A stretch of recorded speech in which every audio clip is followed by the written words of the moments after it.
이어서 오늘 우리에게 주실 하나님의 은혜로 말씀은 이사야서 39장 1절에서 8절의 말씀입니다. 제가 봉독해 드리도록 하겠습니다.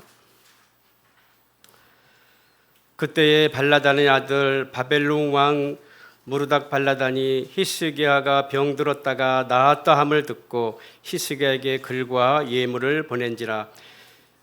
히스기야가 사자들로 말미암아 기뻐하여 그들에게 보물창고 곧 은금과 향료와 보배로운 기름과 모든 무기에 있는 것을 다 보여주었으니 히스기야가 군중의 소유와 전 국내의 소유물을 보이지 아니한 것이 없는지라. 이에 선지자 이사야가 히스기야의 왕에게 나와 묻되 그 사람들이 무슨 말을 하였으며 어디서 왕에게 왔나이까 하니 히스기야가 이르되 그들이 원방 곧 바벨론에서 내게 왔나이다 하니라. 이사야가 이르되 그들이 왕의 궁전에 와서 무엇을 보았나이까 하니 히스기야가 대답하되 그들이 내 궁전에 있는 것을 다 보았나이다. 내 창고에 있는 것으로 보이지 아니한 보물이 하나도 없나이다 하니 이사야가 히스기야에게 이르되 왕은 만군의 여호와의 말씀을 들으소서. 보라, 날이 이르니 네 집에 있는 모든 소유와 네 조상들이 오늘까지 쌓아오던 것이 모두 바벨론으로 옮긴 바 되고 남은 것이 없으리라. 여호와의 말이니라. 또 네게서 태어날 자손 중에 몇이 사로잡혀 바벨론 왕궁의 환관이 되리라 하셨나이다 하니 히스기야가 이사야에게 이르되 당신이 이른바 여호와의 말씀이 좋소이다 하고 또 이르되 내 성전에는 평안과 견고함이 있으리라 하니라. 아멘. 이제 우리 담임 목사님 나오셔서 히스기야의 일생이라는 제목으로 이제 말씀 선포하실 때 큰 은혜와 축복의 시간 되시길 바랍니다. 우리는 지난 2주 동안에 히스기야에 대해서 말씀을 나눴습니다. 오늘 마지막 시간으로 히스기야의 일생에 대해서 살펴볼 텐데요. 히스기야는 우리가 사람들이 보통 겪지 못하는 큰 어려움 2가지를 겪었습니다. 하나는 전쟁이었어요. 전쟁 때 그는 기도를 통해서 그 아수르 군대 18만 5천 명이 하루아침에 죽게 되는, 천사를 보내 죽게 되는 그런 기적을 경험하고 백성들을 구원해냈던 그런 기도의 큰 기적을 경험했습니다. 두 번째는 그가 죽을 병에 걸렸는데 기도로 이 생명이 15년 연장되는 하는 그런 복을 누리게 되었습니다. 히스기야는 우리 일반 사람들은 경험하지 못하는 정말 큰 다이나믹한 그런 은혜를 2번이나 경험했어요. 그리고 성경에서 나오는 유다의 선한 왕, 새 왕에 들어가는 그런 귀한 왕이기도 합니다. 오늘 우리가 살펴볼 부분은 전쟁에서도 기도로 승리하고 그 다음에 병에서도 치료받은 후에 하나님께서 은혜를 주셔서 15년 더 살게 된 그때의 이야기며 히스기야의 전체 일생에 관한 이야기입니다. 히스기야가 병에 들었다가 회복되었다라는 이야기를 듣고 주변에서 많은 사람들이 사절단을 보냅니다. 그 중에 바벨론 왕의 사신들, 바벨론 왕이 이 사신을 보내서 이 히스기야를 위로하게 됩니다. 그리고 선물도 주이라니까 히스기야가 굉장히 마음이 업됐어요. 기분이 좋아요. 병에 치료된 것도 좋고 바벨론의 왕이 사신을 보내준 것도 고맙고, 바벨론은 지금의 이란, 이라크 지역이에요. 그래서 보내주니까 너무 기뻐서 궁중에 있는 성전의 성전 예물과 궁전의 보물들을 다 보여줬습니다. 우리가 2절에 보면 있죠, 그죠? 히스기야가 사자들로 말미암아 기뻐서 보물의 창고에 있는 걸 다 보여줬어요. 이거 봐라, 우리 뭐 몇 대부터 내려오던 거, 이건 어떤 보물, 가치로 하면 얼마짜리, 뭐 이거는 순금, 뭐 이건 뭐 이렇게 하면서 자랑하면서 다 보여줬습니다. 그렇게 했습니다. 안 보여도 될 것들, 하지 않아도 될 것까지 자랑해서 굉장히 마음이 업됐어요. 어떻게 보면 교만해진 것 같기도 하고 또는 굉장히 기분이 좋았던 거겠죠. 그래서 이제 이 사람들이 돌아간 후에 이사야 선지자가 그에게 묻습니다. 왕에게 이들이 어디서 온 사람들입니까? 그리고 무슨 이야기를 나누었습니까? 그러니까 이제 4절에서 말하죠. 그리고 이들에게 뭘 했습니까? 물으니까 히스기야가 말합니다. 내가 궁전에 있는 것들 다 보여주고 자랑했습니다라고 이렇게 이야기합니다. 그러자 이사야 선지자가 왕에게 그 행동은 매우 교만한 행동입니다. 그리고 왕으로서 하지 말아야 될 행동이고 그런 자랑 때문에 하나님 하실 몇 가지 일들에 대한 예언을 선포해 줍니다. 예언이 뭐냐면 39장 5절에 7절에 보면요. 하나님께서 말씀하시는데 이 집에 있는 소유물 그리고 조상부 쌓아놓은 이 보물들이 바벨론으로 다 옮겨갈 것입니다 라고 예언합니다. 그리고 후손 중에 환관이 뭐예요? 그 궁전에서 시중 드는 그런 사람들이 되는 그런 일들이 있을 것입니다 라고 예언합니다. 그러나 이것은 왕의 시대에는 일어나지 않고 후대에 일어날 것입니다 라고 예언해 줍니다. 이사야 선지자가 이 일을 계기로 이 백성들이 바벨론으로 잡혀가게 될 것에 대해서 예언한 것입니다. 이 예언을 더 잘 이해하기 위해서 우리가 이 구약을 이해할 때는 지리적인 걸 잘 알아야 된다 그랬잖아요. 몇 번 이해했습니다. 다시 한 번 더 설명드리겠습니다. 자, 이스라엘 지역은 지정학적으로 굉장히 이쪽엔 지중해에 있지만 그 밑으로 애굽이 받치고 있어요. 그래서 초창기에는 애굽이 제일 강대했습니다. 그래서 이 아브라함 시대에는요, 가난하면 애굽으로 내려갔다 올라오고 이러면서 애굽의 영향을 제일 많이 받았어요. 그 다음에 이제 남북 다윗, 그 다음에 솔로몬 시대를 지나면서 남북 북쪽 이스라엘 나눠질 때 위쪽에 아수르라는 군대가 이제 나라가 형성되는데 굉장히 강대해져요. 양대가 힘을 팽팽히 하다가 힘의 균형의 추가 아수르로 넘어갑니다. 300년도 굉장히 강력해서 그 힘이 내려오면서 북쪽 이스라엘을 없애버리고 남쪽 유다를 치려고 할 때에 히스기야 기도를 통해서 이겨내게 된 거예요. 이런 과정이에요. 그래서 지금 또 이 히스기야가 이사야가 예언한 시점은 북쪽 아수르가 강했어요. 그리고 이쪽 중간에 있는 바벨론 지역은 약했어요.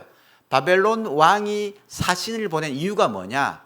이 아수르에게 대항하기 위해서 약소 국가끼리 모여서 동맹을 맺자는 의미로 보낸 거예요. 그래서 다시 말하면 바벨론 왕이 우리 좀 힘 합쳐가지고 아수르에게 좀 대항하자라는 의미로 아수르도 물리치고 병도 나았으니까 그런 의미에서 화친하자가 왔습니다. 그러니까 시기적으로 보면은 이 지금 시점은 아수르를 걱정해야 될 시점이지 바벨론을 걱정할 시점 아니에요. 그런데 이사야 선지자의 하나님의 말씀의 예언은 뭐냐 그러면은 너희들이 아수르로 끌려갈 것이 아니라 바벨론으로 잡혀갈 것을 예언합니다. 우리가 역사를 지난 다음에 이걸 들으니까 그러나 싶지만은 이 당시에 예언을 하는 시점을 보면요, 그런 일들이 일어날 가능성이 전혀 없는 시점이에요. 그리고 하나님의 말씀이 얼마나 위대하고 정확하고 또 무섭게 이루어지냐 보면은 애굽도 아니고 아수르도 아니고 눈에 볼 때 강대한 국가도 아니고 옆에 있는 이제 막 일어나고 있는 신흥 바벨론으로 잡혀가게 될 것이라고 이야기하고 있습니다. 그래서 이 강대하지 않았지만은 오히려 동맹을 해가지고 아수르에 대항하자고 왔던 바벨론 사신들에게 보여준 것들이 해서 옮겨질 것을 예언했습니다.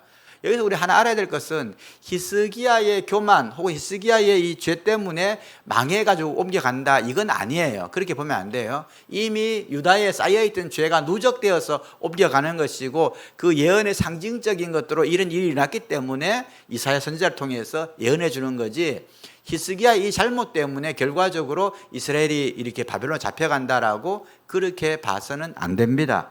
그래서 우리가 성경의 예언과 성취는 참으로 놀랍고 신비합니다. 이것은 역사의 주관자가 우리 하나님이라는 것을 보여주고 있어요.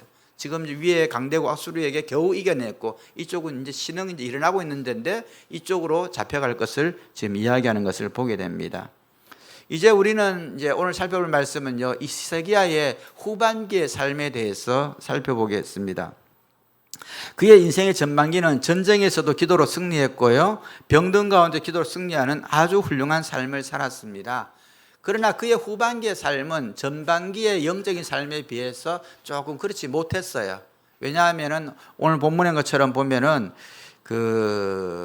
이 사신들이 왔을 때에 자랑하는 교만한 마음을 보여주는 것들이 단적으로 나타나고, 그리고 유다의 역사의 가장 악한 왕, 북쪽 이스라엘의 가장 악한 왕은 아합이라 그러는데요, 남쪽 유다의 가장 악한 왕은 므낫세라는 사람이에요. 그 므낫세가 누구냐 그러면 히스기야의 아들이고, 이때 하나님께서 생명을 주신 15년 전에 이때 태어납니다. 그리고 이 므낫세가 뭘 하냐 그러면 아버지의 영적인 스승인 이사야를 토부로 해서 죽여요. 순교당하게 됩니다. 그렇게 나쁜 왕을 하는 이사야 므낫세를 이제 탄생시키는 그런 계기가 됩니다.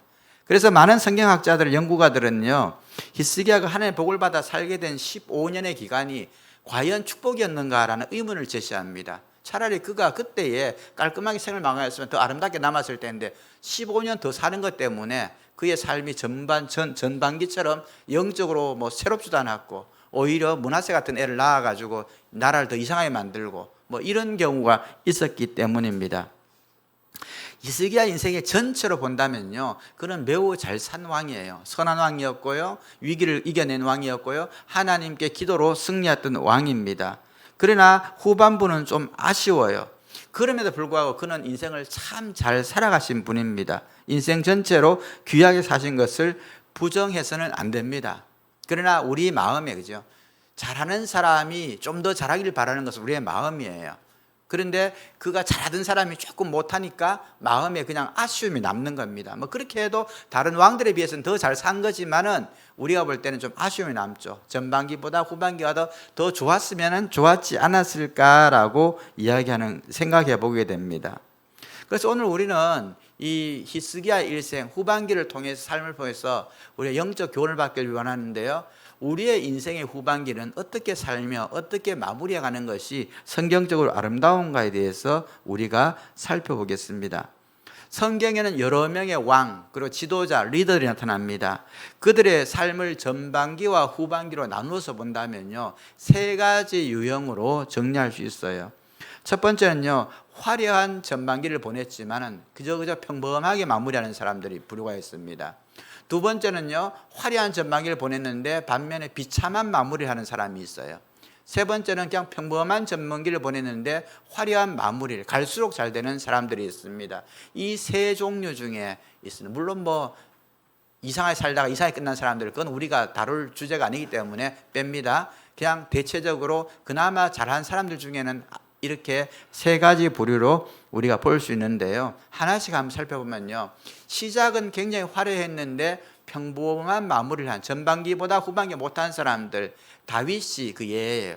목동 시절에 영성이 날카로웠고 뛰어났던 사람이 왕 되고 난 다음에 조금 시듭니다. 히스기야도 이런 분이에요.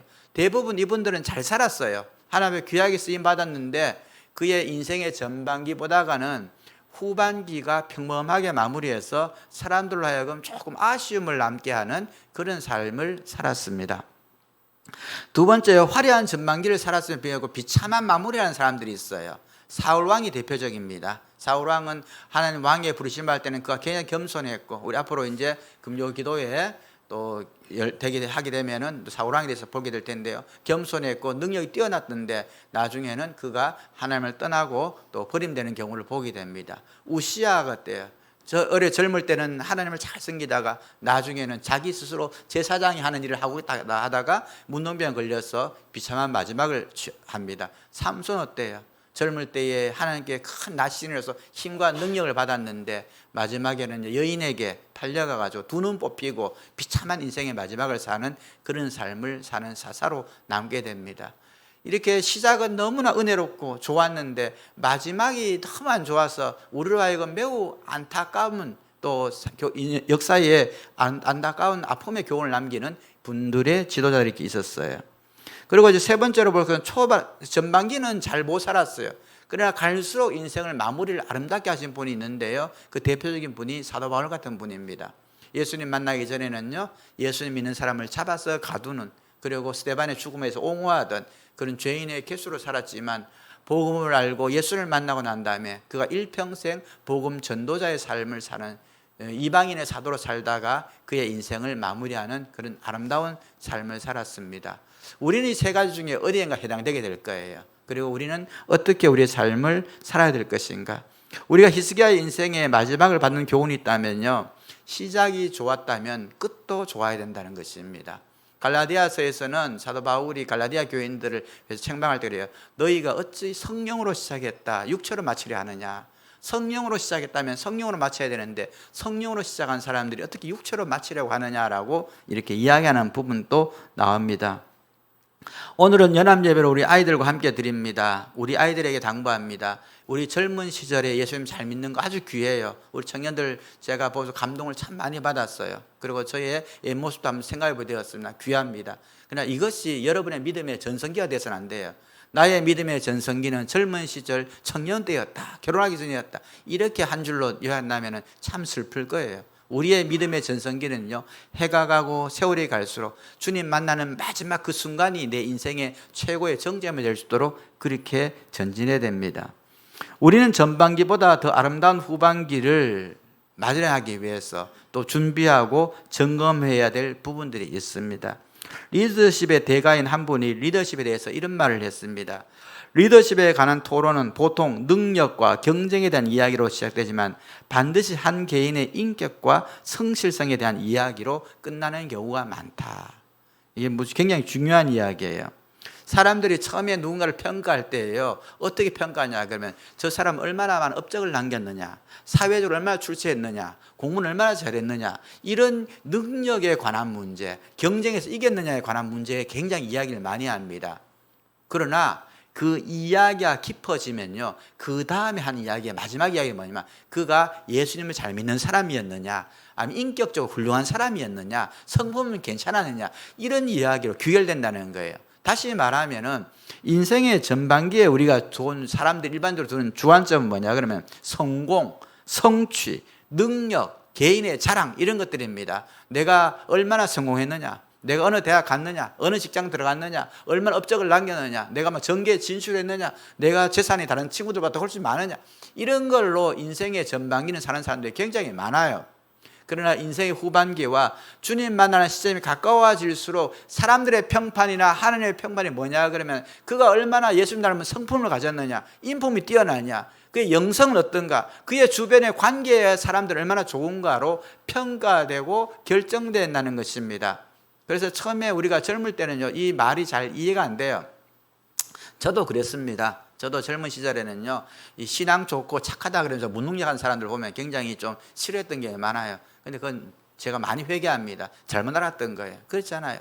세월이 살아갈수록 하나님 앞에서 우리가 쌓아놓은 것들은 아무것도 아니에요. 여러분 비행기 타고 올라가 보세요. 이 높은 빌딩이나 작은 집이나 하나의 점일 뿐입니다. 주님 보시기에 그런 정도였어요. 그리고 그 아버지가 늦게 예수님을 알게 됩니다. 그리고 그의 인생의 마지막 필생 역작을 쓰는데요, 그 책 제목이 아마 대부분 다 읽으셨을 거예요. 지성에서 영성으로 하는 거죠. 과거 한때 나는 지식인으로서 지성이 최고인 줄 알았는데 이제 살아보니까 지성이 아니라 영성이라는 것, 하나님을 알아가고 하나님을 만나는 것이 더 중요한 알아가지고 지성에서 영성으로라는 책을 남기게 되고 지금은 따님과 함께 하나님 나라에서 편히 쉬고 계십니다. 예수님을 만나고 그 안에서 변화되고 영적으로 성숙해 가는 것, 개인적인 출세는요, 그 일생에 끝납니다. 그것은 하나님 앞에서 아무 의미 없어요. 우리가 하나님 앞에서 심판받고 평받을 때 아무 의미 없는 거예요. 그러나 우리가 예수님을 닮은 인품, 성품, 영성은요, 하나님 앞에서도 기억되고 우리의 남아진 많은 사람들에게도 길이 기억되게 됩니다. 목회자 세계도 마찬가지예요. 제가 보니까요, 과거의 성도들이 존경하고 따르는 목사님들은 큰 교회를 이루고 많은 성도를 모은 소위 목회 성공하신 분들이 많았습니다. 그러나 신학 시간이 지나면요, 그분들이 남긴 업적들은 다 지워져요. 잊혀져요. 그 사람이 누군지도 잊혀져요. 그러나 우리 삶에 예수님을 닮은 거룩한 성품을 보였던 분들은 길이 남습니다. 대표적인 예가 우리 손양원 목사님 같은 분들이에요. 아들을 죽인 원수를 양자 삼아서 그를 목회자로 만들어낸 그런 이 시대에 살아있는 우리 시대에 되는 아주 보유한 귀한 분이시죠. 그 외에도 우리가 알려지지 않았지만요, 작게 사역하든 크게 사역하든 주님 앞에서 귀하게 쓰임받던 분들을 우리는 많이 기억하고 있습니다. 성경에서는 인생의 전반기를 잘못 살았지만 후반기에 잘 살았던 분들이 있습니다. 그 중에 한 분의 예를 들고 오늘 우리 말씀을 마치도록 하겠습니다. 앞서 바울에 대한 이야기도 했어요. 우리가 또 하나 제가 나누고 싶은 분은 야곱이라는 분이에요. 야곱은 우리가 잘 아는 이세의 이삭의 아들이고 형 에서와 동생 간의 경쟁으로 인해서 한평생을 살게 됩니다. 그는 젊을 때에요, 야심가였습니다. 노력해서 성공한 사업가였어요. 그는 빈손으로 떠났지만 엄청난 부를 소유하고 고향으로 돌아온 성공한 사업가였습니다. 한 여인의 사랑을 얻기 위해서 7년간 무상으로 봉사하는 그런 열정적인 뜨거운 정열의 사나이였어요. 장자의 명분을 뺏기 위해서 형 에서를 속이고 집에서 쫓겨나는 위험까지 무릅쓰면서도 원한 것을 얻었던 야망가였습니다. 양의 번식을 연구해서 놀라운 번식으로 부를 이루었고 외삼촌의 재산보다 더 큰 부를 이루는 능력 있는 사람이었습니다. 자녀를 12명 낳아서 훌륭하게 길러냈습니다. 이 한 가족에서 이제는 한 가문으로, 그리고 그 가문이 한 민족으로 이루게 되는 교두보를 마련했던 분이에요. 인간적인 관점에서 보면요, 그런 모든 것을 이루었고 모든 것을 성공했습니다. 그러나 그가 노년이 되었을 때에 이것이 다 부질없고 의미 없는 것을 그는 고백하게 됩니다. 바로 앞에 섰을 때에 내가 140년을 살았으나 험악한 세월을 보냈습니다라고 고백하고 있습니다. 그리고 그는 노년에 인품과 영성에 큰 변화를 가져오게 됩니다. 그가 젊을 때는 자기 혈기로 떠나게 되고 주님 나 지켜주시면 11조 하겠습니다라고 그런 고백하고 베델에서 떠났지만요, 마지막에 요셉이 애굽에 있고 전 가족을 데리고 애굽으로 가야 될 그 시점에는 예배를 드리면서 하나님께 물어봐요. 옛날 묻도 않고 살았는데 이제 하나님께 물어보고 기도하는 삶을 삽니다. 그때 내용이 창세기 46장에 나오는데요, 이제 떠나게 될 때에 이 이삭의 아버지 이삭의 하나님께 제사를 드렸는데 하나님이 그날 밤에 나타나서 말씀하십니다. 야곱아 야곱아 하시니 야곱이 이르되 내가 여기 있나이다. 하나님 제가 여기 있습니다. 예전에는 지 멋대로 행동하고요, 다 하고 난다 하나님 나 잘 지켜주시면 내가 이 정도는 하나님께 성의 보여드릴게요 이렇게 살았는데 이제는 가기 전에 주님께 물어보고 기도하고 하나님 제가 예배드립니다. 야곱아 야곱아, 그러니까 내가 여기 있습니다 라고 하고 그의 가는 길들을 하나님께 인도받게 되는 것입니다. 그리고 야곱의 영성은요, 노년이 갈수록 영적으로 더욱더 뛰어나게 됩니다. 그래서 그가 마지막 이제 임종을 앞두고 12아들을 12지파에 대표되는 분들을 축복하게 됩니다. 그 중에 특별히 요셉에게는 아들 둘이 있었는데 므낫세와 에브라임이 있었어요. 이 아들들이 이 손자지만은 같이 지파에 올라오게 합니다. 그래서 이 두 아이를 축복할 때 어떻게 하냐 그러면요, 창세기 48장에 보면요, 이 므낫세가 형이에요. 그 다음에 에브라임이 차자예요. 요셉이 아버지 앞에 둘을 다 앉히니까 아버지가 축복할 때 이렇게 했어요. 이렇게 오른손을 그 작은 아들에게, 그리고 왼손을 큰 아들 므낫세에 보내고 이렇게 하니까 요셉이 싫었어요. 그래서 손을 바꿔놨어요. 아버지 아닙니다. 여기가 큰 아들이고 여기가 둘째 아들이에요. 오른손을 큰 아들에게 안수하고 왼쪽을 작은 아들 이렇게 해주세요. 그러니까 다시 바꿔요. 바꾸면서 아들아 나도 안다. 내가 눈이라고 늘었지만은 이거 안다. 그러나 하나님께서 이 아이를 더 축복하실 것이다 라고 이 차자를 축복합니다. 그런데요, 여호수아가 에브라임 지파 사람이고요, 그 이후에 에브라임 지파는 이스라엘의 가장 강대한 지파로서 쓰임받게 됩니다. 그렇게 해서 하나님 이 야곱의 축복과 야곱의 예언이 그 자녀들에게 이루어진 것을 보게 됩니다. 이처럼 야곱은요, 노년이 갈수록 그의 영성이 더 뛰어나게 되는 것을 보게 됩니다. 사랑하는 성도 여러분, 우리는 각자의 삶의 한 부분을 달리하고 있어요. 어떤 사람들은 아이들은 지금 유아기를 보내고 있고요, 청년기를 보내고 있고요, 장년기를 보내고 있고, 어떤 분은 노년기를 보내고 있습니다. 모두 우리는 하나님 앞에서 평가되는 삶을 살게 됩니다. 히스기야는 하나님 앞에서 잘 살았던 왕이에요.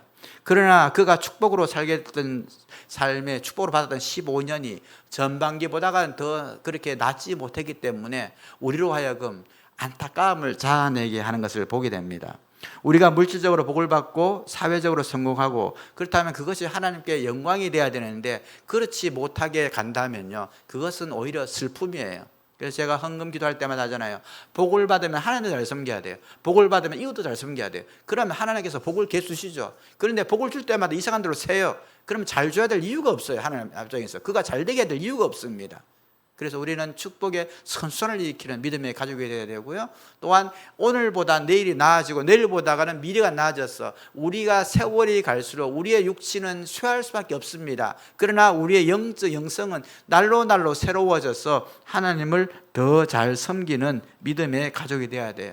그렇게 어린 사람들, 특히 우리 수련을 잘 마친 청년대학부에 부탁합니다. 여러분의 믿음의 전성기가요, 청년에 대해서 내서는 안 돼요.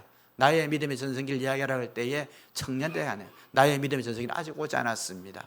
주님 만나는 그날까지 나의 믿음은 자랄 것이며 나의 헌신은 자랄 것이며 나의 신앙은 자랄 것입니다라고 이렇게 고백하며 전진하는 우리 모두 되기를 소망합니다.